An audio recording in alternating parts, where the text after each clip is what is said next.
October 4th, 1969. A plane crossed the English Channel and broke the sound barrier. Not a military jet. Not a test aircraft. A passenger plane. One that was designed to carry business people and celebrities across the Atlantic while they sipped champagne and read newspapers. It flew at 60,000 feet, high enough that you could actually see the curve of the Earth through the window. It crossed from London to New York in 3 hours and 20 minutes. Your flight today takes 7.5 hours. The Concorde did it before your second drink arrived. And then, in 2003, it just stopped, parked, retired. The most advanced passenger aircraft ever built, grounded for good. Not because it broke down, not because something better came along, not because passengers stopped wanting to fly on it. The Concorde died while it was still the fastest commercial aircraft in history, and nobody's built anything close to replacing it in the 20-plus years since. So what actually happened? Most people point to the crash. Some blame the fuel costs. A few say it was just too expensive to run. But here's what none of those explanations tell you. The decision that truly killed the Concorde wasn't made in 2003. It wasn't made in 2000 when the crash happened. It wasn't even made in the 1990s. It was made in 1962, in a meeting room, by politicians. And buried in the documents from that era is a specific number, a sales figure that the program needed to hit just to break even. By the end of this, you'll know that number. And once you do, you'll realize the Concorde was in trouble before a single rivet had been hammered. But first, let's go back to where it started. Because to understand what was lost, you need to understand what they actually built. The late 1950s. The jet age has just arrived and it's already transforming everything. Airlines are flying more passengers than ever before. Crossing the Atlantic by sea used to take a week. A jet gets you there in 7 hours. That's already extraordinary. But engineers on both sides of the English Channel are asking a different question. What's next? Speed. That's the answer everyone lands on. If jets compress the world, supersonic transport would compress it further. Make a 7-hour flight into a 3-hour one. Make time zones irrelevant. Make the world smaller. In 1962, Britain and France sign an agreement that's genuinely unusual in the history of international projects. 2 countries, 2 governments, 2 different engineering cultures, agreeing to build the world's first supersonic passenger plane together. Joint funding, joint development, joint manufacturing. The agreement had one very particular clause. There was no exit option. Neither country could walk away. Whatever the project cost, whatever went wrong, both governments were locked in until completion. That's not a footnote. That's the whole story, as you'll see. From day one, the Concorde wasn't really just an aviation project. It was a statement. Britain and France were 2 post-war nations trying to prove they could still compete at the frontier of technology. The Americans had Boeing. They would have the Concorde. The national pride built into that aircraft wasn't a side effect. It was the point. The engineering was genuinely extraordinary. Flying at twice the speed of sound generates so much heat from air friction that the aircraft's aluminum skin reaches over 120 degrees Celsius. At that temperature, regular aluminum softens. So they had to develop entirely new alloys, new manufacturing processes, new systems for managing an airframe that literally grows by up to 25 centimeters during supersonic flight. The plane you boarded was physically shorter than the plane that landed you. Think about that for a second. The aircraft expanded in flight. That's not a design quirk. It's a fundamental challenge that nobody had ever solved for a passenger aircraft before. The engines were Rolls-Royce Olympus 593s, essentially military jet engines adapted for commercial use. 4 of them, each producing 38,000 pounds of thrust with afterburners engaged. And the fuel burn was staggering. About 25 tons per hour at supersonic cruise. Roughly 3 times what a conventional jet uses, for roughly half the passengers. What that means practically, every single ticket had to carry that fuel cost. Every passenger was paying a premium not just for speed, but for the physics of going that fast. The faster you go, the more energy it takes. That's not a problem you engineer your way out of. It's just physics. Before I continue, if this changed how you see the companies running your world, hit like, drop a comment, and subscribe to Behind the Tech. We uncover these hidden stories every single week. Having said that, let's dive back in. The first prototype flew in March 1969, and it was genuinely awe-inspiring. Watching Concorde take off wasn't like watching a normal commercial flight. It was loud, aggressive, and fast in a way that felt viscerally different from anything else in the sky. People lined the runways just to watch it. In the early 1970s, around 20 airlines placed options on Concorde aircraft. Pan Am, Japan Airlines, Air India. The projections from British Aircraft Corporation and Aerospatiale, the two companies building it, anticipated sales of somewhere between 200 and 400 planes. That's what the program was built around. That's what made the economics work on paper. Now here's that number I mentioned.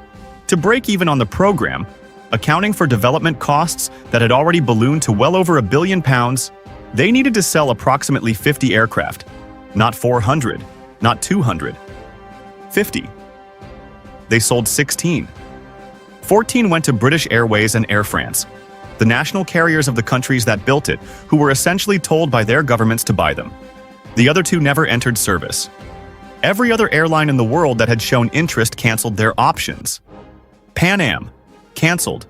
Japan Airlines, canceled. Air India, canceled. Why? Because of something that the original projections had significantly underestimated: the sonic boom. When an aircraft goes supersonic, it creates a pressure wave that rolls across the ground below it for the entire time it's flying at that speed. Anyone underneath hears what sounds like a thunderclap, sometimes two in quick succession. It's startling, it rattles windows, it frightens animals. And in populated areas, it generated immediate public outrage wherever the Concorde flew over land. In 1973, the U.S. Federal Aviation Administration banned all supersonic flight over American soil. Not just Concorde, any aircraft. The ban was total. That single decision wiped out a huge portion of what made Concorde commercially viable. All those transcontinental American routes, New York to Los Angeles, Chicago to San Francisco, gone. Gone for Concorde and every other supersonic concept anyone had been developing. The routes that would have carried the passenger volumes needed to justify large fleets simply couldn't be flown supersonically. And then, 3 weeks after that ban, OPEC cut oil production and prices quadrupled. The Concorde's already eye-watering fuel costs became economically catastrophic almost overnight. Airlines that had been weighing whether to commit to Concorde orders suddenly had their answer. The numbers didn't work, they never would. So by the time Concorde entered commercial service in 1976, the original vision, a supersonic age, hundreds of aircraft connecting every major city on Earth, was already dead. What remained was a niche. London to New York, Paris to New York, a couple of other routes, 2 airlines, 16 planes. And here's the part of this story that always gets buried. Within those constraints, the Concorde was actually successful. British Airways made a profit on it consistently from the early 1980s right up until retirement.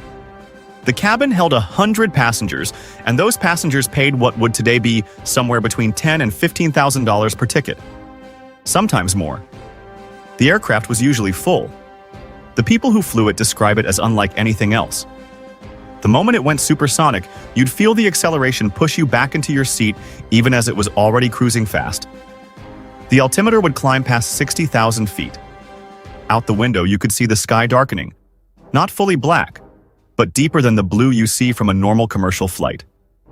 You could literally see the curvature of the Earth. You'd eat a proper 3-course meal, check your altitude, look out at near space, and be landing in New York before you'd finished your coffee. It wasn't just a flight. It was an experience people talked about for years afterward. But there's a structural reality that profitability alone can't fix. 16 aircraft, no new orders coming.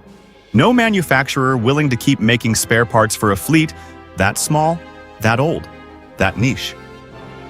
As the planes aged through the 1990s, maintenance costs kept rising. Airbus, which had absorbed the companies that built Concorde, made clear it would eventually stop manufacturing replacement parts. The airframes were accumulating flight cycles no commercial aircraft had ever been through. The end was already coming. Then July 25th, 2000 accelerated it. Air France Flight 590 took off from Charles de Gaulle Airport. On the runway, it struck a piece of metal debris, a titanium strip that had fallen from another aircraft minutes earlier. The debris punctured a tire. Fragments of rubber hit the underside of the wing at high speed, ruptured a fuel tank, and the leaking fuel caught fire. The aircraft reached about 200 feet before the fire, and structural damage made it impossible to control. It came down in Gonesse, north of Paris. All 109 people on board were killed, along with 4 people on the ground. It was the only fatal accident in 27 years of Concorde commercial operations. Every other flight in that entire history had been completed safely. Concorde was grounded, modified, fitted with reinforced fuel tanks and Kevlar lining, returned to service in November 2001. Technically, it was flying again. But something had shifted that no modification could address. The image of Concorde trailing fire across the sky had gone everywhere. The passengers who had made the plane consistently full, the executives, the financiers, the celebrities who simply treated supersonic transatlantic flight as how they got from A to B, didn't come back in the same numbers. Load factors dropped. The profitability that had been the aircraft's greatest commercial argument started to erode. In April 2003, British Airways and Air France announced retirement. October 24, 2003, the last commercial Concorde flight touched down at Heathrow. Taxied to a stand. Engines off. And that was it. Here's what I think this story is actually about, because it's not really about a plane. The Concorde didn't fail as a machine. By every engineering measure, it succeeded completely. It flew faster, higher, and more reliably than anything that's come since. Nobody's built a commercial supersonic passenger aircraft in the 20-plus years since it was retired. The technology it proved possible still hasn't been replicated.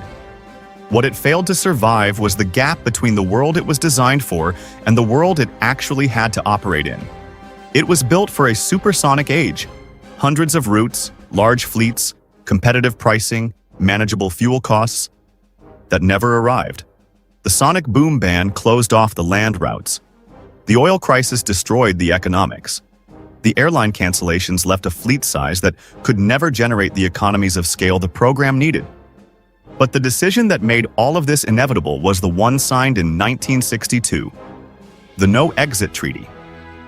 When those two governments committed to building the Concorde regardless of commercial outcome, when they made it a matter of national prestige rather than commercial viability, they removed the one mechanism that might have corrected course: the ability to stop. No exit option means no ability to say, the market has changed, the economics don't work, we should reconsider. It means you build the plane anyway, you fly it anyway. And when the world doesn't cooperate with your projections, you don't have a plan B. The sky is quieter than it should be. It's been quiet for over 20 years. And somewhere in an airport hangar or a museum, there's an aircraft that crossed an ocean in the time it takes to watch a film, sitting completely still. That's the part that stays with you. Click on this video right here.